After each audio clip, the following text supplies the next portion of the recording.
नमस्कार प्यारे कृषि विद्यार्थियों, आपका स्वागत है एक बार फिर हमारे कृषि प्रशिक्षण 2026 की तैयारी के लिए जो हमने सीरीज चला रखी है टॉप 20 एमसीक्यूज और उनकी व्याख्या हम यहाँ पर करते हैं। तो आज हम आपके लिए लेकर आए हैं 14वें नंबर का वीडियो नंबर 14। इससे पहले हम 13 वीडियो कंप्लीट कर चुके हैं। 13 वीडियो का मतलब है कि हम जो है मोर देन 200 क्वेश्चंस अभी तक कर चुके हैं।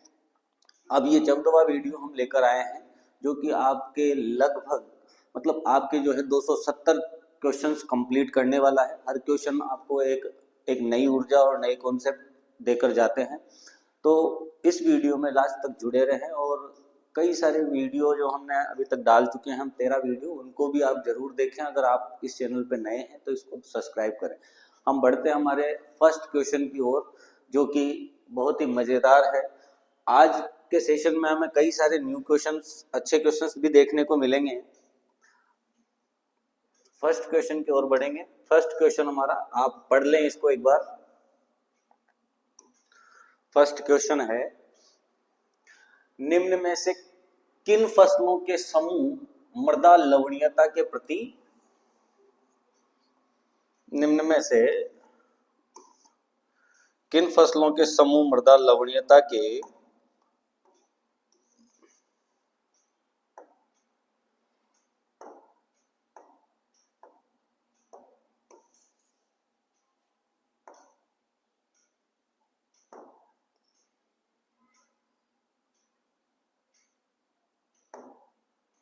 चलो देख लेते हैं।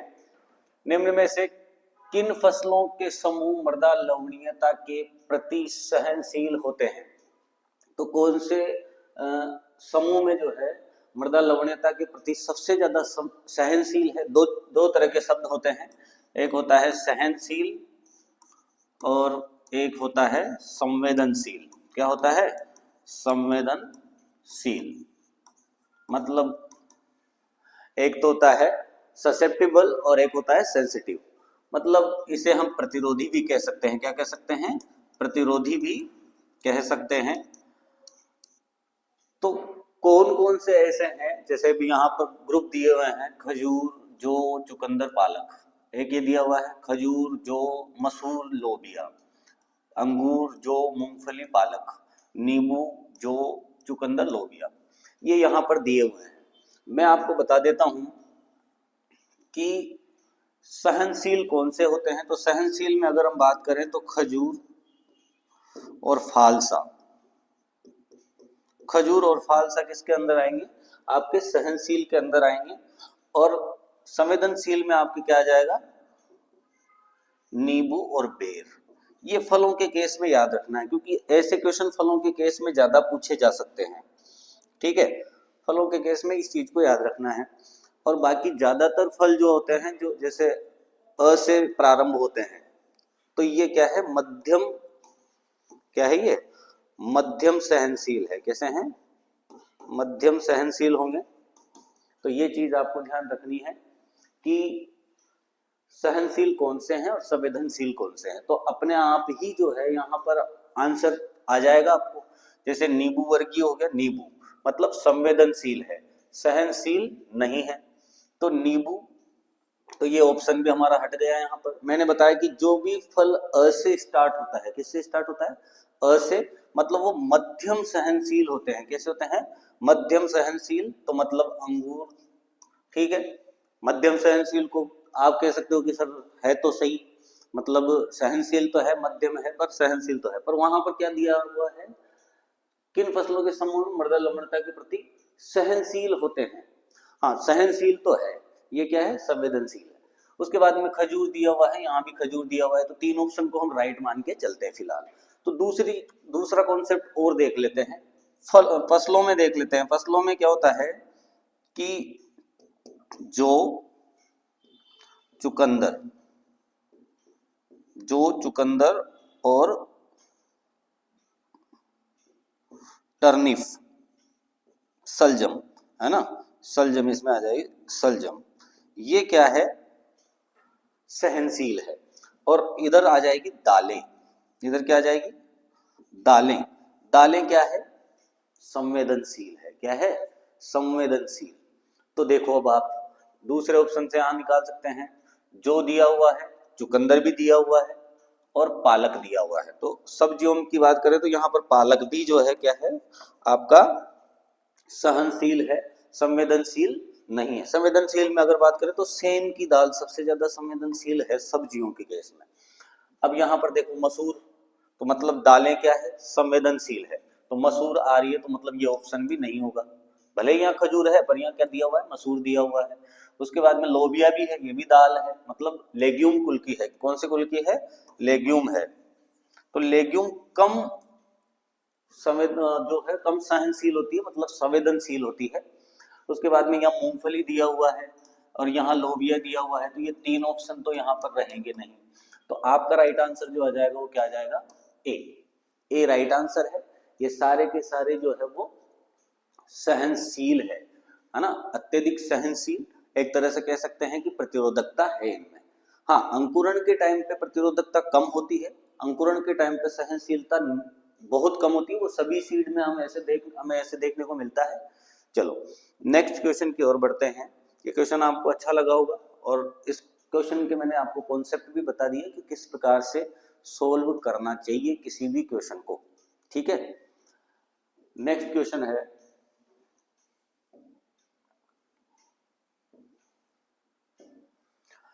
राष्ट्रीय कृषि वानिकी अनुसंधान केंद्र झांसी इस वर्ष में स्थापित हुआ। तो इसको हम क्या करें, national research centre on agro forestry. राष्ट्रीय कृषि वानिकी अनुसंधान केंद्र कह रहे हैं, जिसका नाम अब जो है वो परिवर्तित होकर क्या हो गया, काफरी। क्या हो गया, काफरी हो गया। कहां पर स्थित है ये, झांसी में स्थित है।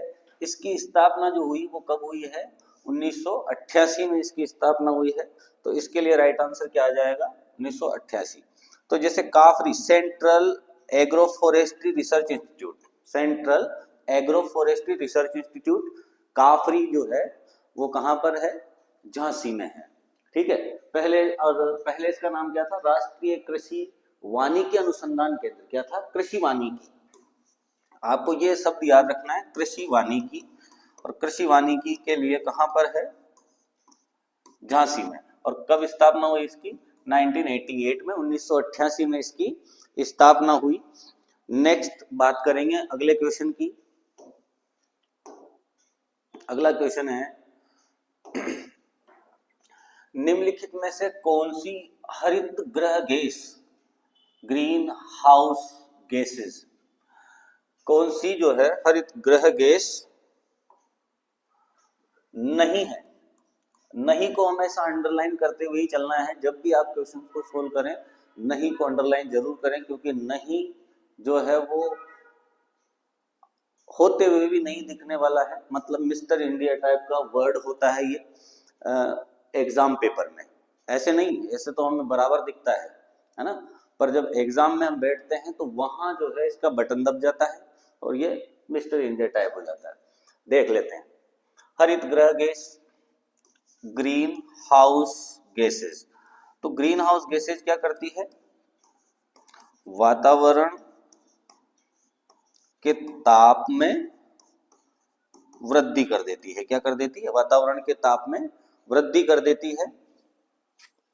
और वातावरण के ताप में वृद्धि करने की वजह से जो है ये गैसेस जो है वो हानिकारक है। कैसी है, हानिकारक। इससे क्या होगा, जो समुद्र का जल स्तर है वो बढ़ता है और जो कोस्टल एरियाज है वहां पर जो सिटीज है उनके लिए हार्मफुल है, वहां पर जो सिविलाइजेशन है वो हार्मफुल होगी, उसके लिए वो हार्मफुल है, मतलब हानिकारक है। तो देखो सीईसी गैसें कौन कौन सी, सबसे मुख्य रूप तो जो है सीईसी का वो क्या है, जलवाष्प। जलवाष्प के रूप में सबसे ज्यादा, मतलब ये जो है मुख्य मान के चलो आप जलवाष्प में, कि सीईसी का मुख्य रूप तो जलवाष्प है। उसके बाद में दूसरा है CH4 हो जाएगा, आपके CO2 हो जाएगा, N2O हो जाएगा, और फ्लोराइड गैसेस, F गैसेस।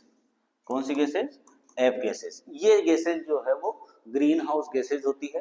तो यहाँ पर देखते हैं कार्बन डाइऑक्साइड दिया हुआ है, ये यहाँ पर है, तो ये राइट आंसर नहीं होगा, ये तो है।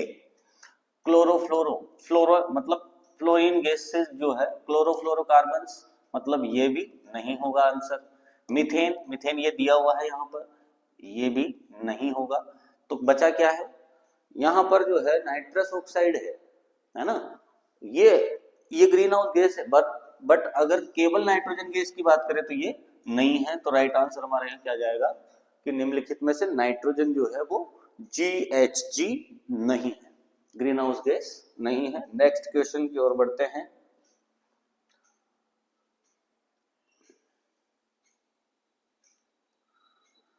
नेक्स्ट क्वेश्चन है G18 पादप वृद्धि नियामकों के किस वर्ग से संबंधित है? G18 जो है वो पादप वृद्धि नियामकों के किस वर्ग से संबंधित है?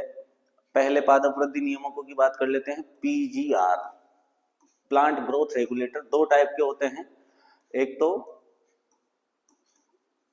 वृद्धि कारक और एक होते हैं वृद्धि रोधक। वृद्धि रोधक, वृद्धि कारक में कौन कौन से आ जाते हैं? Auxin, cytokinin, gibberellin. और इसमें क्या आ जाता है? ABA और इथाइलिन। क्या आ जाता है? ABA और इथाइलिन आ जाता है। तो G18 जो है वो किससे संबंधित है? ऑप्शन दिए हुए साइटोकाइनिन, ऑक्सिन, एब्सिसिक अम्ल और जिब्रेलिन। ठीक है, तो पादप वृद्धि नियामकों के किस वर्ग से संबंधित है G18? देखो, इस क्वेश्चन को सोल्व करने के लिए भी हम कॉन्सेप्ट निकाल सकते हैं। G18 मतलब जिया मेज, जिया मेज मतलब मक्का। ठीक है, G18 को कहां से प्राप्त किया गया, कहां से अलग किया गया? इसको अलग किया गया है, इसको G18 जिया मेज, मक्का से अलग किया गया। मक्का का अपरिपक्व भुट्टे के दाने से, भुट्टे के दाने से प्राप्त किया गया है। इसको कहां से प्राप्त किया? अपरिपक्व भुट्टे के दाने से प्राप्त किया G18 को। अब G18 जो है वो किसका टाइप है? साइटोकाइनिन का टाइप है। किसका टाइप है? साइटोकाइनिन का। और ये कहां बनता है? अच्छा, ये मुख्य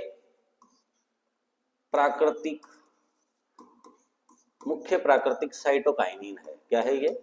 मुख्य प्राकृतिक साइटोकाइनिन, मुख्य प्राकृतिक साइटोकाइनिन है G18। इसे याद रखना है आपको। और कहां बनता है? साइटोकाइनिन की बात करें तो ये कहां बनता है? जड़ शीर्ष पर। कहां बनता है? जड़ शीर्ष पर बनता है। और इसका मुख्य कार्य क्या है? कोशिका विभाजन। क्या है? कोशिका विभाजन इसका मुख्य कार्य है। मिलर ने इसकी खोज की थी। किसने की थी? मिलर ने। अब पहला G18 क्या है? प्रथम प्राकृतिक साइटोकाइनिन, प्रथम प्राकृतिक साइटोकाइनिन। फिर बाद में कृत्रिम भी बनाए गए, पर पहला प्राकृतिक साइटोकाइनिन जो है वो कौन सा है? G18। G18 को किसने अलग किया था? लेथम ने। लीथम कह सकते हैं, लीथम, लीथम ने इसे अलग किया था। भैया किसने अलग किया था इसको? लीथम ने अलग किया था। तो ये हमने देख लिया, सबसे ज्यादा कॉमन है, मुख्य है, मतलब जनरली मिलता है, जनरली पाया जाता है। तो साइटोकाइनिन वाले ग्रुप में रखा जाता है G18 को। नेक्स्ट क्वेश्चन की बात कर लेते हैं, नंबर 5। मूंगफली में परागण का तरीका क्या है? मूंगफली में कौन सा परागण होता है?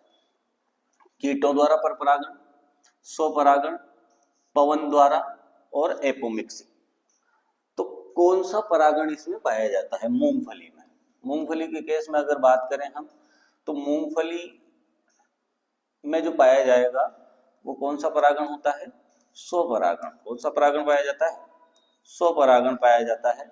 मतलब इसमें क्या होगा, इसके फ्लावर जो होते हैं वो इस प्रकार के होंगे, मतलब तितली के पंखों जैसे, तितली के पंखों जैसे। और जिनके फ्लावर ऐसे होते हैं उनको हम किस कुल में रखते हैं, लेग्यूम, लेग्यूमिनेसी। और लेग्यूमिनेसी के भी कौन से, तितली के पंखों के जैसे हैं, इसलिए इसको हम क्या कह रहे हैं, पेपिलियोनेसी, पेपिलियोनेसी।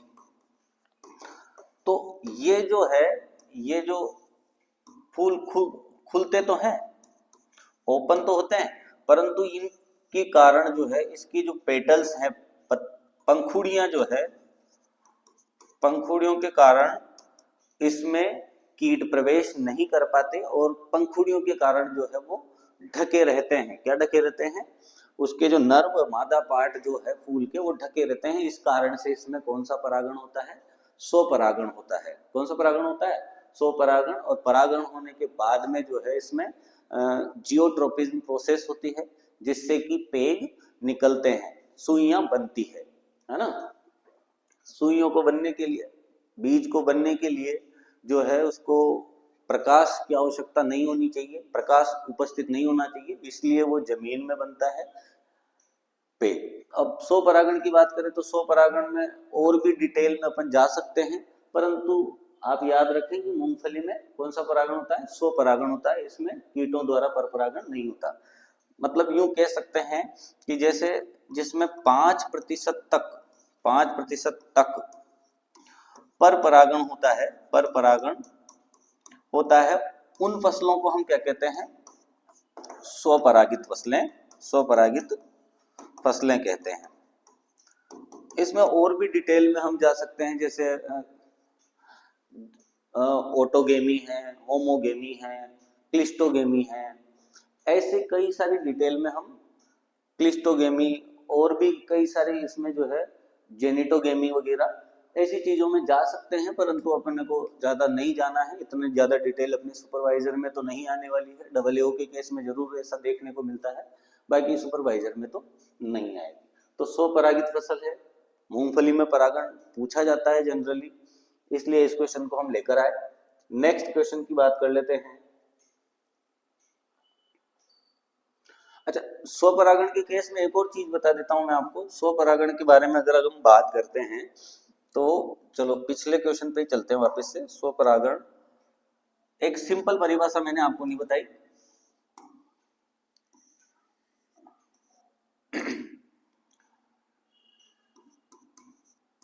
एक ही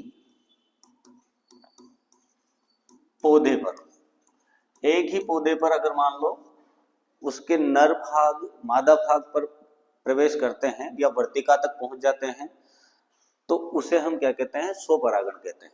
इसके आधार पर हम कभी अगर मान लो ऐसा क्वेश्चन आता है तो उसको हम कई सारी चीजें, जैसे इसमें हम ऑटोगेमी भी देखेंगे, जेनिटोगेमी भी देखेंगे, क्लिस्टोगेमी, ये सब चीजें हम देखेंगे। नेक्स्ट क्वेश्चन की ओर बढ़ते हैं हम। ये क्वेश्चन नंबर 6, बारानी खेती में बाजरे के साथ अंतराशस्य की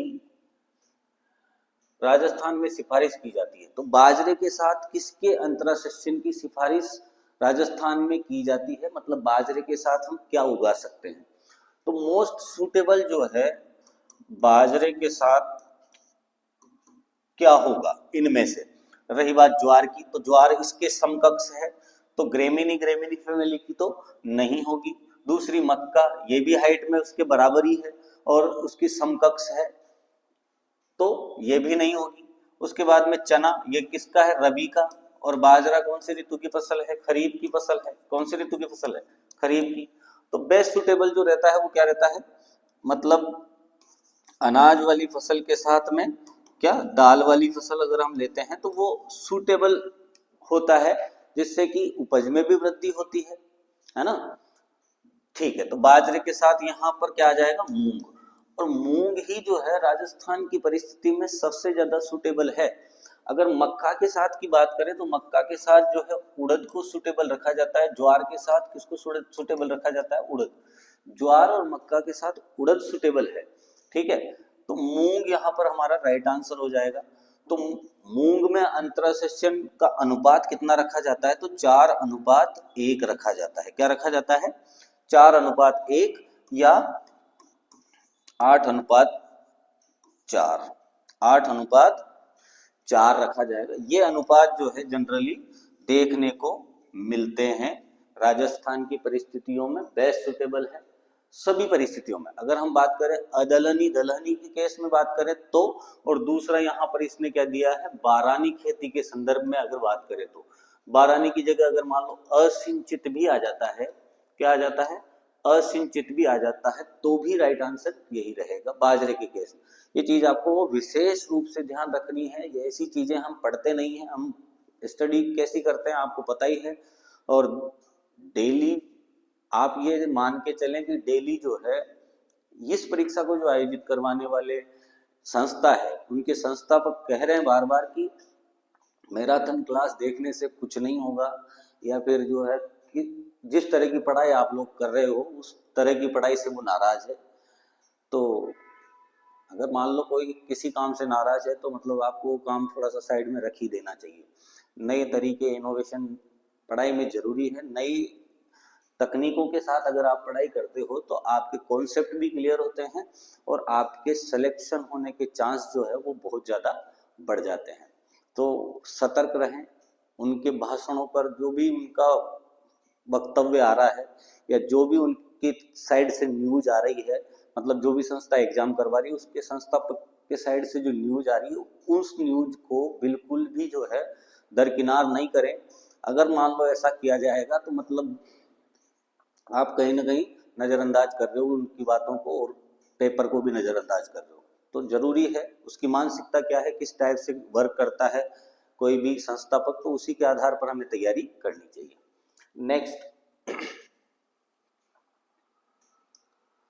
नेक्स्ट क्वेश्चन है, साइप्रस रोटेंडस को नियंत्रित करने के लिए उपयोग किया जाने वाला जैव एजेंट। बायो एजेंट की बात कर रहे हैं। बायो एजेंट क्या होते हैं? जैव अभिकर्ता। जैव अभिकर्ता क्या होंगे? मतलब जो जीव है और जीव को नियंत्रित करते हैं, जो हानिकारक जीव है उसको नियंत्रित करते हैं, तो उसे हम एग्रीकल्चर में क्या कह रहे हैं? बायो एजेंट कह रहे हैं। तो कौन सा बायो एजेंट है जो साइप्रस रोटेंडस अर्थात की मोथा को कंट्रोल करने के काम में आते हैं। अब हमारी एनसीईआरटी में हमने जो है वो 2-3 के नाम तो पढ़े हैं, 2-3 नाम तो हमने एनसीईआरटी में देखने को मिल जाते हैं। जैसे कि यहाँ पर आपको देखने को मिलेगा जाइगोग्रामा बाइकलराटा है। किसके लिए काम आता है? गाजर घास के लिए। गाजर घास का नियंत्रण करती है मैक्सिकन बीटल, कहते हैं इसको। क्या कहते हैं? मैक्सिकन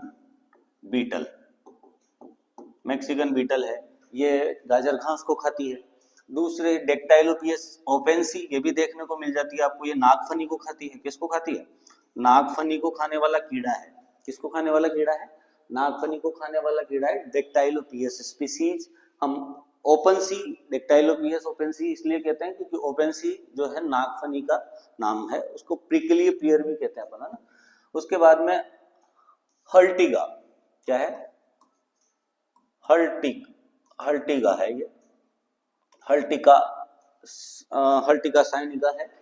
और एक दिया हुआ है बेक्ट्रा वेरुटाना। क्या दिया हुआ है? बेक्ट्रा वेरुटाना दिया हुआ है। इसके अलावा भी आपने कई सारे देखे होंगे, नियोकटीना देखा होगा, नियोकटीना स्पीसीज, ये भी हमें पढ़ने को मिलता है। तो जनरली हमारी बुक में जाइगोग्रामा, डेक्टाइलोपियस दिया हुआ है, नियोकटीना स्पीसीज दी हुई है। दो मैं आपको बता देता हूं कि दो जो है वो कहाँ काम में आते हैं। दो कौन कौन से हैं और कहाँ काम आएंगे, ये चीज हम देखते हुए चलते हैं।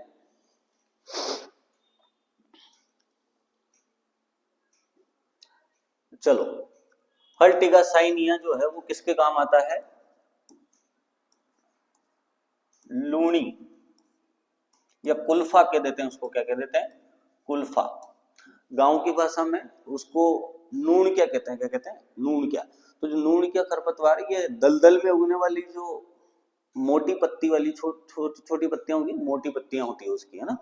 तो उसके लिए जो है कीट है ये हर्टिगा साइनिया, ठीक है, लूनी या कुल्फा के लिए।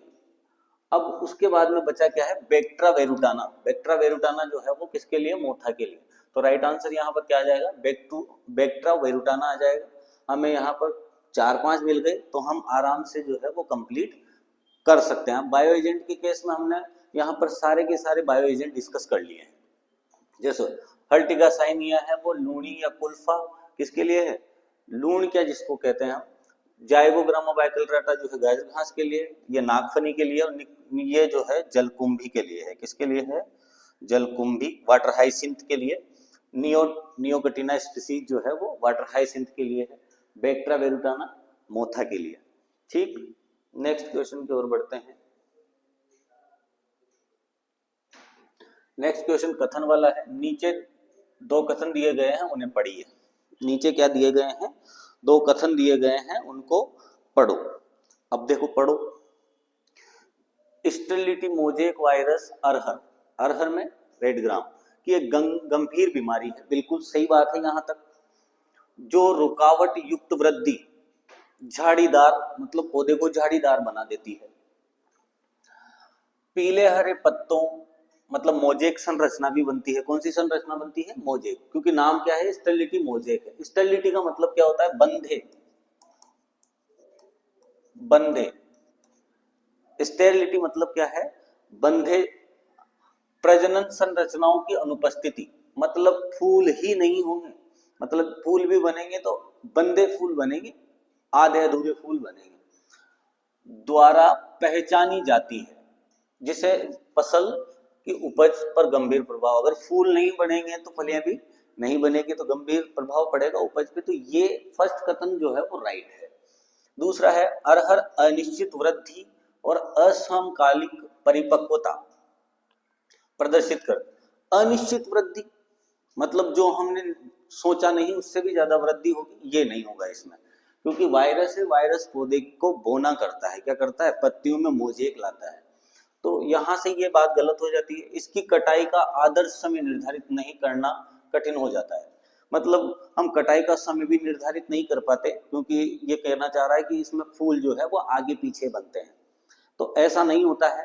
कटाई का समय निर्धारित किया जा सकता है। तो इनमें देखते हैं, ये कथन गलत है और ये कथन राइट है। तो फर्स्ट राइट है और सेकंड गलत है। दोनों कथन फर्स्ट और सर ये गलत है, नहीं ये भी गलत। दोनों कथन फर्स्ट और सेकंड सही है, ये भी गलत है। कथन एक सही है, बिल्कुल ये सही है, लेकिन कथन सेकंड गलत है, ये राइट आंसर हो जाएगा अपना। कथन एक गलत है, ये उसका उल्टा है, तो राइट आंसर आपका यहाँ क्या जाएगा, सी। सी राइट आंसर यहाँ पर आपका हो जाएगा। नेक्स्ट क्वेश्चन की ओर बढ़ते हैं। क्वेश्चन नंबर 9, दुग्ध ज्वर को इस नाम से भी जाना जाता है। बहुत अच्छा क्वेश्चन है, बहुत ही प्यारा क्वेश्चन। प्यारा इसलिए है कि यहाँ पर हमें अच्छे अच्छे हिंदी के शब्द सीखने को मिल रहे हैं, इसलिए ये प्यारा क्वेश्चन है। देखो, पहला है डाउनर काउंट सिंड्रोम, प्रसवकालीन पक्षाघात, अवमैग्नीशियम रक्तता और कार्बोहाइड्रेट अतिपूरण। तो देखो इनको क्या क्या कहा जाता है, इसको हम कीटोसिस कह सकते हैं। क्या कह सकते हैं, कीटोसिस का एक नाम हो सकता है कार्बोहाइड्रेट अतिपूरण, आराम से, क्योंकि कार्बोहाइड्रेट ज्यादा हो जाता है तो मतलब कीटोन बनने लग जाता है, जिसको हम क्या कहते हैं, कीटोसिस कहते हैं। अब मतलब हाइपोमैग्नीसीमिया, हाइपोमैग्नीसीमिया मतलब मैग्नीशियम की कमी। मैग्नीशियम की कमी को क्या दुग्ध ज्वर कहते हैं। क्या आपको दुग्ध ज्वर के केस में ये पता होना चाहिए कि कैल्शियम की कमी, कैल्शियम की कमी से होने वाला रोग है, और कैल्शियम की कमी से ठंडा बुखार क्या होता है, ठंडा बुखार होता है। अब देखो, डाउनर काव सिंड्रोम और प्रसवकालीन पक्षाघात दो चीजें हैं, इसको बिल्कुल अच्छे तरीके से याद रखो। प्रसवकालीन पक्षाघात नहीं आकर के यहाँ पेरोसिस भी आ सकता है। क्या आ सकता है, पेरोसिस, पेरोसिस आ जाएगा, तो भी आपको ध्यान रखना है। अब दुग्ध ज्वर जो है वो किसे कहा जाता है, प्रसवकालीन, मतलब पार्चुरेशन के बाद में जो है खीस के साथ जो है वो कैल्शियम की कमी हो जाती है, इस कारण ये रोग होता है। तो इसलिए प्रसवकालीन पक्षाघात भी इसे हम कह सकते हैं। अब इस रोग के बाद में जो कंडीशन आती है, जिससे कि पशु जो है वो 24 घंटे तक उठता ही नहीं है, 24 घंटे तक जो है नहीं उठता है, उसे हम क्या कहते हैं, डाउनर काउ सिंड्रोम कहते हैं, जिसको हम क्या कहते हैं, डाउनर काउ सिंड्रोम, डीसीएस। तो डीसीएस किसे कह रहे हैं, मिल्क फीवर आने के बाद में ये जो पार्चुरेशन हो रहा है, जैसे कि मतलब प्रसव हो रहा है, प्रसव के दौरान जो उसको ट्रॉमा हुआ है, प्रसव के दौरान जो उसको दर्द हुआ है, इससे उसकी कई कोशिकाएं जो है वो खत्म हो जाती है, इस वजह से वो उठ नहीं पाती है, तो उसे हम कहते हैं डाउनर काउ सिंड्रोम। तो यहाँ पर राइट आंसर दुग्ध ज्वर के लिए क्या आ जाएगा, प्रसवकालीन पक्षाघात आ जाएगा। क्या आ जाएगा, प्रसवकालीन पक्षाघात, जो कि मिल्क सीरम में कैल्शियम की कमी होने के कारण ये रोग होता है। आगे देखते हैं, नेक्स्ट क्वेश्चन की ओर बढ़ते हैं। नेक्स्ट क्वेश्चन है, ऐसी परिस्थिति जिसमें मृदा में पानी होने के बावजूद फसलें पानी को अवशोषण नहीं कर पाती है। ऐसी स्थिति जहां पर मृदा में पानी भी है, फिर भी वो जो है पानी को अवशोषित नहीं कर पाती है, इसका एक ही कारण है। इसका कारण क्या होता है, फसलें पानी को अवशोषण नहीं कर पाती, इसका मतलब होता है लवणों का आधिक्य। मतलब इसमें जो है लवणों की मात्रा बढ़ जाती है पानी में, और लवणों की मात्रा बढ़ जाती है तो परासरण के कारण पानी पौधे की जड़ में प्रवेश नहीं कर पाता है। इसको क्या कहा जाता है, अब देखो आप, तो यहाँ दिए हुए हैं प्रलयंकारी सूखा। प्रलयंकारी मतलब जो कि परमानेंट फ्रोस्ट भी हो सकता है, और एक बहुत ज्यादा हानिकारक जिसको हम कह सकते हैं। दूसरा है मीटरोलॉजिकल सूखा, तीसरा है फिजियोलॉजिकल, और चौथा है हाइड्रोलॉजिकल। तो इसमें कौन कौन सी चीजें आएगी, हाइड्रोलॉजिकल क्या है, फिजियोलॉजिकल क्या है, मीटरोलॉजिकल क्या है, और प्रलयंकारी क्या है। तो ये देखते हैं हम। प्रलयंकारी सूखा एक ऐसी अवस्था जिसमें कि साल भर जो है पानी नहीं आया, वो प्रलयंकारी सूखा है। या यूं कह सकते हैं कि जिसमें पैसा ज्यादा खर्च हो रहा है, जैसे कि चेरापूंजी है। चेरापूंजी में क्या होता है कि बारिश खूब बरस रही है मानसिनराम और चेरापूंजी में, पर वहां इंफ्रास्ट्रक्चर नहीं है, मतलब पानी को संग्रहित करने की कमी है, इसलिए शीतकाल में जो है वहां पीने का पानी भी अवेलेबल नहीं होता, या पानी उनको अवेलेबल नहीं होता, इसलिए उसको हम प्रलयंकारी सूखा भी कह देते हैं, या आर्थिक सूखा, इकोनॉमिकल ड्रॉथ भी कह देते हैं, आर्थिक सूखा भी उसको हम कह देते हैं, जिसमें कि पानी के लिए पैसा देना पड़ रहा है, इतना पानी बरसते हुए भी, है ना। मीटरोलॉजिकल सूखा क्या होता है कि जिसमें कितना 25% रेनफॉल जो सामान्य निर्धारित की गई है उससे 25% भी अगर कम हो जाती है वार्षिक वर्षा, तो उसे हम क्या कहते हैं, मीटरोलॉजिकल रेनफॉल, मीटरोलॉजिकल ड्रॉथ कहते हैं। फिजियोलॉजिकल ड्रॉथ, ये आपका फिजियोलॉजिकल है, मतलब फिजिकली जो है मिट्टी में नमी है, परंतु पौधा उसको ग्रहण नहीं कर पा रहा, तो उसको हम क्या कहते हैं, फिजियोलॉजिकल ड्रॉथ कहते हैं। और हाइड्रोलॉजिकल ड्रॉथ क्या होता है, ये भी देख लेते हैं कि हाइड्रोलॉजिकल ड्रॉथ क्या होगा। हाइड्रोलॉजिकल ड्रॉथ में वही कंडीशन जो मैंने आपको बताई है कि जैसे पानी खूब बरस रहा है परंतु उसको स्टोर नहीं कर पा रहे हैं, ये जो सूखा है उसे हम हाइड्रोलॉजिकल ड्रॉथ। एग्रीकल्चर में क्या होता है कि नमी की तुलना में, नमी तो कम है, या फिर नमी की तुलना में जो है एवोपोट ट्रांसपायरेशन जो है वो अधिक होता है, तो उसे हम क्या कहते हैं, कृषि सूखा कहते हैं। क्या कहते हैं, कृषि सूखा। क्लियर, तो राइट आंसर यहां पर फिजियोलॉजिकल ड्रॉथ आ जाएगा। नेक्स्ट क्वेश्चन की ओर बढ़ते हैं। नेक्स्ट क्वेश्चन क्या होगा,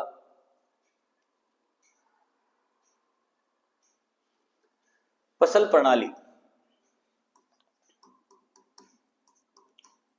क्रॉपिंग सिस्टम।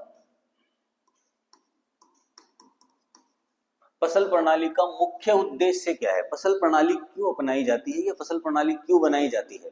तो फसल प्रणाली बनाने का मुख्य उद्देश्य क्या है, संसाधनों का कुशल उपयोग, बिल्कुल सही लग रहा है। पीड़कनाशकों का अधिकतम उपयोग, पीड़कनाशकों का अधिकतम उपयोग हो, ये उद्देश्य नहीं हो सकता, बिल्कुल गलत है। जैव विविधता को कम करना, जैव विविधता को तो बढ़ाते हैं हम सिस्टम ऐसा तैयार करें कि जिससे विविधता ज्यादा आए, मतलब डाइवर्सिटी ज्यादा हो, और इकोलॉजिकली भी जो है वो हानि नहीं हो, मतलब पारिस्थितिकी तंत्र को भी कोई हानि ना पहुंचे, ऐसा काम हम फसल प्रणाली बनाते समय करते हैं, तो ये भी नहीं होगा। जल हानि को बढ़ाना, मतलब जल जो है एक्स्ट्रा वाटर बहता रहे या खराब होता रहे पानी, इसको भी बढ़ावा नहीं देते, तो बिल्कुल सिंपल चीज है। संसाधनों का कुशल उपयोग, ऐसे क्वेश्चंस अच्छे क्वेश्चंस होते हैं, इनमें कंफ्यूजन ज्यादा क्रिएट होता है एग्जाम के दौरान। ऐसे घर बैठ के अगर करोगे तो ऐसे क्वेश्चन को पढ़ना ही पसंद नहीं करोगे, आपकी यार क्या ही पढ़ना है ऐसे क्वेश्चन को, इसमें दम नहीं है ना। बाकी ऐसे क्वेश्चंस ही जो है कभी कभी रिजल्ट निर्धारित करने के लिए महत्वपूर्ण भूमिका निभाते हैं, ये चीज आप मान के चलो। मैं भी कोशिश यही करता हूँ कि ज्यादातर कथन वाले और ज्यादातर जो है सेंस को यूज करने वाला क्वेश्चंस हो तो मजा भी आता है। रट्टा तो मेरे ख्याल से 95% बच्चे वैसे भी रट्टा ही मारते हैं, खासकर कृषि विज्ञान में। तो कृषि विज्ञान में रट्टा मार के और उसके बाद में जो है वो कहावत तो सुनी है आपने, हर डाल पे उल्लू बैठा है ना। तो फर्स्ट यहां पर राइट आंसर आ जाएगा। नेक्स्ट क्वेश्चन नंबर 12, सूखी कुसुम फूलों का उपयोग मध्य पूर्व एशिया में मुख्य किसके विकल्प के रूप में किया जाता है। तो सूखी कुसुम, कुसुम का फूल जो होता है ना, कुसुम सेफ्लार, कुसुम का जो फूल होता है वो किस कलर का होता है, लाल से सेफ्रॉन भगवा, है ना। अब ये जो है इसको काम में लिया जाता है रंग के रूप में, किसके रूप में, रंग या डाई के रूप में भी काम में लिया जाता है, रंग के रूप में इसको काम में लिया जाता है। तो ऐसी क्या चीज है जो यहाँ पर रंग उत्पन्न करती है, और वो भी कौन सा, नारंगी, नारंगी रंग उत्पन्न करे, मतलब कौन सा रंग उत्पन्न करे, नारंगी रंग उत्पन्न करे, और पूरा नारंगी भी नहीं, रेड, हल्का रेड, है ना। तो किसके विकल्प के रूप में सॉरी, किसके विकल्प के रूप में, लाल मिर्च पाउडर के विकल्प के रूप में जो है सूखी कुसुम का जो फूल है उनको सुखा करके इनको उपयोग कर सकते हैं। ठीक, नेक्स्ट क्वेश्चन की ओर बढ़ते हैं। ये अच्छा क्वेश्चन है। 1,60,000 प्रति हेक्टेयर पौधों की संख्या प्राप्त करने के लिए यदि 100% अंकुरण क्षमता वाले ज्वार की बीजों की 50 सेंटीमीटर कतार से कतार की दूरी की बिजाई करने पर पौधों से पौधों की दूरी क्या होगी। तो क्या फॉर्मूला क्या होता है अपना, क्षेत्रफल बटा दूरी, स्पेसिंग, और इसमें क्या आ जाता है R इंटू पी, दो चीजें आ जाती हैं। तो देख लेते हैं, 10,000 इंटू, अब इनको मीटर में बदलना पड़ेगा, ये किसमें दिया हुआ है, सेंटीमीटर। तो कतार से कतार की दूरी तो यहां पर दी हुई है 0.5, 0.5, ठीक है, 0.5 दी हुई है। अब यहां पर पूछा क्या है उसने, ये क्या पूछा है, मतलब P इंटू पी पूछा है, कि P इंटू पी क्या रखेंगे, जब हमारे पास आंसर क्या आ जाएगा, 1,60,000, यह आंसर आ जाएगा। यहां पर एक चीज बिल्कुल भी नहीं देखनी, 100% अंकुरण कितना दिया हुआ है इसमें, 100% दिया हुआ है, तो कोई दिक्कत ही नहीं है, ये सिर्फ हम अपने को कंफ्यूज करने के लिए। तो यहाँ पर ये डिजिट रख के देख लेंगे, ये डिजिट जो है यहाँ पे जो डिजिट दे रखी है उनको रख के देख लेंगे, जैसे ये है, ये है, ये है, ये है, इनको रख कर देख लेंगे हम। तो जब भी रख करके देखेंगे इनको, तो जो हमारे पास आंसर आता है, हमें आंसर क्या मिलना चाहिए, ये क्या मिलना चाहिए, ये आंसर मिलना चाहिए। तो हम बार बार जो है इसको रख के देखेंगे, जैसे 0.5 रख दिया हमने, और हम उसको यहां से गुणा करेंगे, ये राइट आंसर है। मैंने इसको कैलकुलेट पहले से किया हुआ है, पहले से कैलकुलेट करके आपको बता रहा हूं। तो किस प्रकार से किया जाना चाहिए, 0.5 इसको मीटर में बदल लिया हमने, 50 सेंटीमीटर को मीटर में बदला तो 0.5, ठीक है, 0.5 मीटर आ गया। और इसको बदल लेते हैं 12 सेंटीमीटर को तो 0.125 मीटर। इसको मल्टीप्लाई करेंगे और इसको मल्टीप्लाई करके किस में भाग दे देंगे, 10,000 में भाग देंगे तो हमारे पास राइट आंसर क्या आ जाएगा, पिक्स 1,60,000 पौधे जो है प्रति हेक्टेयर आ जाएंगे। और दूरी हमारी यहाँ पर राइट आंसर क्या हो जाएगा, 12.5 सेंटीमीटर। क्या हो जाएगा, 12.5 सेंटीमीटर राइट आंसर हो जाएगा। इसको एक बार करके भी देख लेना, आप सभी को करके देख लेना ताकि कैलकुलेशन आराम से निकल जाए। डायरेक्ट नहीं करना, कैलकुलेटर से डायरेक्ट करोगे तो नहीं आएगा, पहले क्या करना पड़ेगा, गुणा करना पड़ेगा। बोर्ड मास का फॉर्मूला लगाना पड़ेगा, मतलब पहले गुणा करो इन दोनों को और फिर जो डिजिट आए उसका भाग दो। ऐसा नहीं है कि एक वहां लिख दिया 10,000, उसके बाद में भाग चिन्ह 0.5 इंटू 0.125, नहीं आएगा आंसर, है ना, ये चीज ध्यान रखनी। नेक्स्ट क्वेश्चन की ओर बढ़ते हैं। क्वेश्चन नंबर 14, गेहूं की फसल में चौड़ी पत्ती वाले खरपतवारों के प्रबंधन हेतु कौन से शाकनाशी का प्रयोग की सिफारिश की जाती है। तो आपने आज दिन तक क्या पढ़ा है, सकरी पत्ती के लिए आइसोप्रोट्यूरोन और चौड़ी पत्ती के लिए आपने क्या पढ़ा है, 2,4-D पढ़ा है, ठीक है, 2,4-D ईस्टर पढ़ा है। अब यहां दिया हुआ आइसोप्रोट्यूरोन तो नहीं होगा। एट्राजीन ब्रॉड स्पेक्ट्रम वीड है, मतलब ब्रॉड स्पेक्ट्रम का मतलब कि जो कई सारी प्रजातियों को नष्ट करने के काम में आता है। तो वैसे तो क्या है, चौड़ी पत्ती वाले खरपतवारों को ही मारता है, ये भी क्या किसको मारता है, चौड़ी पत्ती वाले खरपतवारों को ही मारता है, साथ में जो है घासों के भी मारता है। पर जो है यह जो है गेहूं के लिए चयन नहीं किया गया है। ये किसके लिए चयन किया गया है, ज्वार बाजरा मक्का के लिए चयनित है, गन्ने के लिए चयनित है, गेहूं के लिए चयनित नहीं है, क्योंकि ये कुछ घासों को भी हानिकारक प्रभाव पहुंचाता है, जिसमें कि धान और गेहूं दोनों सम्मिलित है, तो उनमें काम में नहीं लेंगे। और दूसरी चीज है कि इसको जो है अंकुरण से पूर्व काम में लेंगे। कब काम में लेंगे, अंकुरण से पूर्व, बुआई के बाद और अंकुरण से पहले, ठीक है। उसके बाद में फेनोक्सोप्रोपीथाइल आ जाता है, ये किसके लिए है, सकरी पत्ती के लिए। किसके लिए है, सकरी पत्ती के लिए है। अब आ जाता है मेटसल्फ्यूरोन मिथाइल। तो राइट आंसर हमारा यहाँ पर क्या है, मेटासल्फ्यूरोन मिथाइल है। इसकी कितनी मात्रा काम में लेते हैं, 4 से 6 ग्राम प्रति हेक्टेयर, ये मात्रा इसकी काम में लेते हैं मेटसल्फ्यूरोन मिथाइल। ये आजकल जो है वो कार्फेंट्राजोन के नाम से, कार्फेंट्राजोन के साथ में भी आता है, कार्फेंट्रा, ये भी गेहूं का ही है, कार्फेंट्राजोन प्लस मेटासल्फ्यूरोन,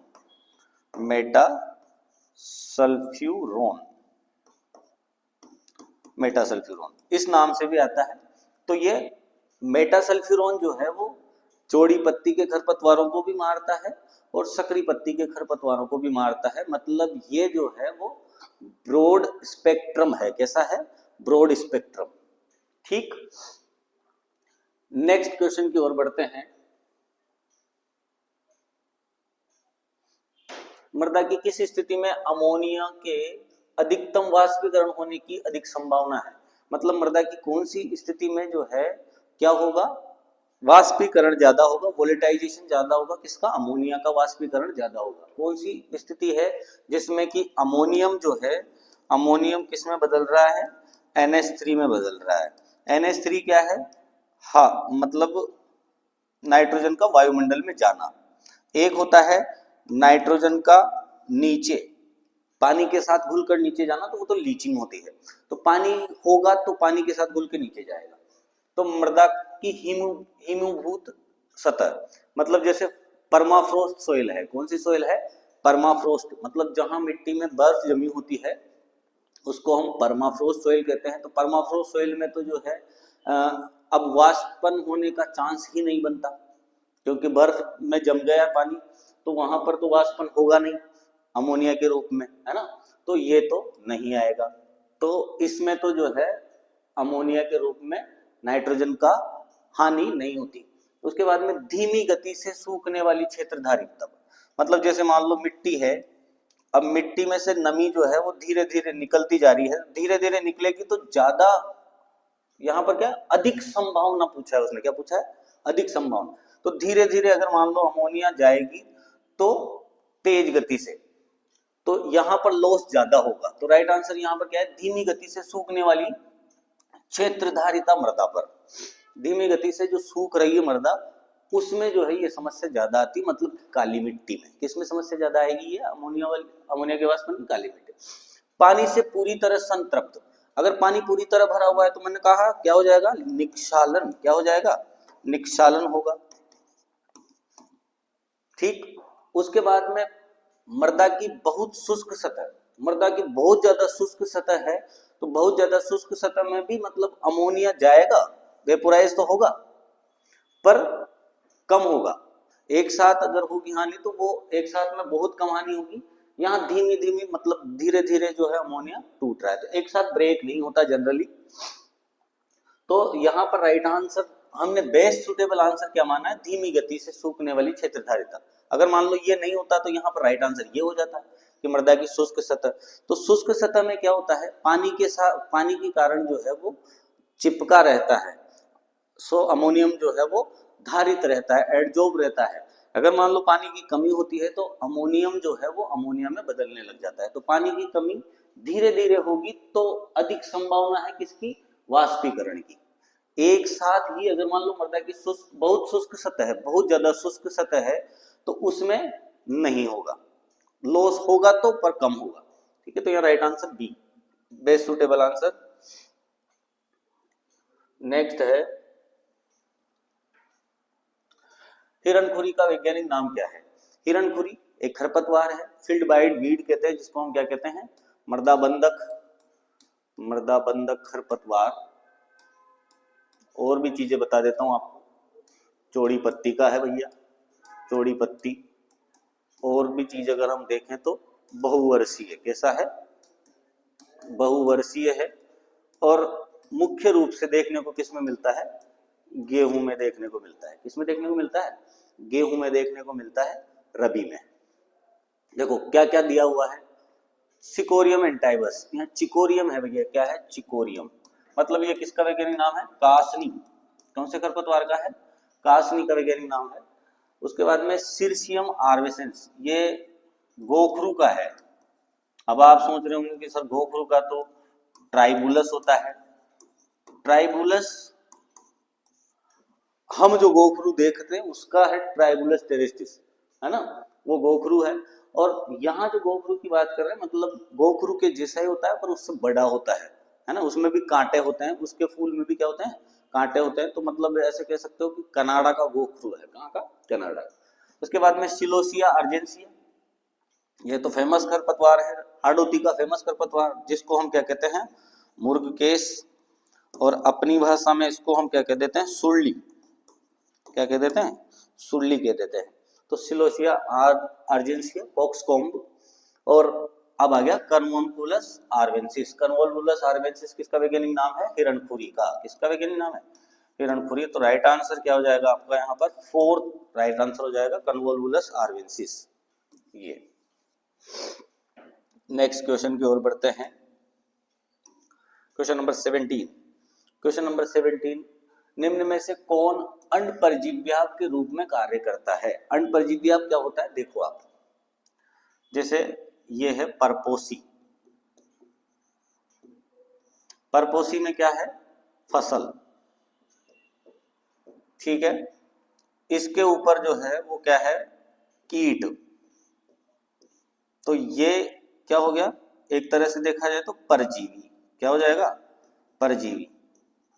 अब इसके भी ऊपर, इस कीट के ऊपर भी अगर कीट अगर मान लो किस रूप में रहता है, परजीवी के रूप में, तो उसे हम क्या कहते हैं, परापरजीवी, परापरजीवी, ठीक है, परापरजीवी कहते हैं। तो उसे ही हम क्या कहते हैं, परजीव्याप, क्या कहते हैं, परजीव्याप कहते हैं। मतलब जो परजीवी है उसके ऊपर भी अगर कोई कीट, उसी जाति का कीट अगर मान लो परजीवी के रूप में रहता है तो उसे हम क्या कहते हैं, परापरजीवी या परजीव्याप कहते हैं। अब कीट की कोई सी भी अवस्था पे रह सकता है, वो अंडे अवस्था पे रह सकता है, लार्वा अवस्था पे रह सकता है, प्यूपा अवस्था पे रह सकता है, वो उससे छोटा होगा। तो यहाँ पर कौन सा कीड़ा है? एक तो दिया हुआ है क्राइसोपल्ला, ये क्या है? परभक्षी है। क्या है ये? परभक्षी। किसका? एफिड का। इसको हम क्या कहते हैं? एफिड लाइन भी कह देते हैं। क्राइसोपल्ला कार्निया, है ना। लेडी बर्ड बीटल, कॉक्सिनेला सेप्टम पंक्टाटा, जिसको हम कहते हैं मतलब लेडी बर्ड बीटल भी किसके लिए है? परभक्षी है। किसकी? एफिड के लिए। ठीक है। ट्राइकोडर्मा, ये फफूंद है, कीट नहीं है। क्या है ये? फफूंद है। मित्र फफूंद जिसको हम कहते हैं, क्या कहते हैं? मित्र फफूंद। और अब आ जाता है ट्राइकोडर्मा, तो ये राइट आंसर है। ये परजीवी है। किसके ऊपर? लेपिडोप्टेरा कीटों के अंडों पर। इस गण के जो कीट है, जैसे कि जितनी भी इल्लियां हैं, मतलब कि तितलियां जो है वो जो अंडे देती है, जिनमें से इल्लियां निकलती है, कैटरपिलर निकलती है, तो उनके अंडों में अंडे देता है एंडो पैरासाइट है। कैसा पैरासाइट है? एंडो, अंत परजीवी है। उनके अंडों में अपने अंडे देता है। वास्प है, एक तरह का क्या है? वास्प, ततेया, जिसको क्या कह देते हैं हम? ततेया कह देते हैं। छोटी मक्खी, छोटी ऐसी छोटा ततेया है जो कि अंडों में अंडे दे देता है। तो राइट आंसर यहाँ पे ट्राइकोग्रामा हो जाएगा। नेक्स्ट आता है आपके पास क्वेश्चन नंबर 18। पादप पोषकों का लग्जरी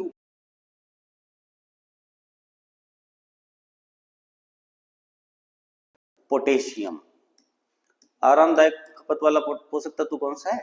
पोटेशियम है। बिना मैंने जो है डिस्कस किए ही आपको यहाँ पर बता दिया।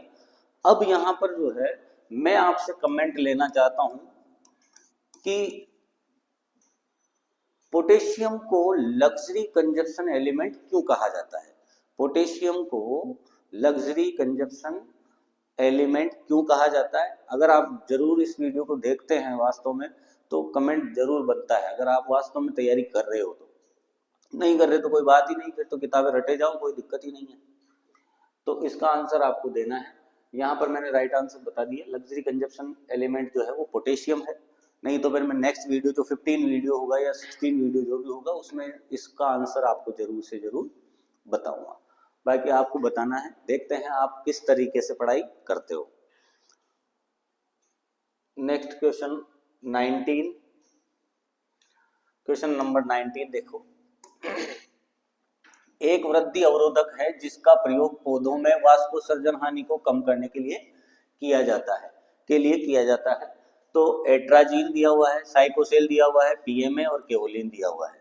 तो चार चीजें यहाँ पर दी गई है। तो कौन से ऐसे हैं जो वृद्धि अवरोधक है? क्या है? ग्रोथ रिटार्डेंट, वृद्धि अवरोधक है जिसका प्रयोग वाष्पोत्सर्जन हानि, ये सब का प्रयोग जो है वो किसके लिए किया जाता है? वाष्पोत्सर्जन को कम करने के लिए। तो इसलिए इन सबको हम क्या कहते हैं? वाष्पोत्सर्जन रोधी रसायन कहते हैं। तो वाष्पोत्सर्जन रोधी रसायनों में से कौन सा है जो वृद्धि को अवरोध करता है? तो एट्राजीन और पीएमए तो क्या करता है? स्टोमेटा, रंध्र बंद करने वाला, स्टोमेटा क्लोजर।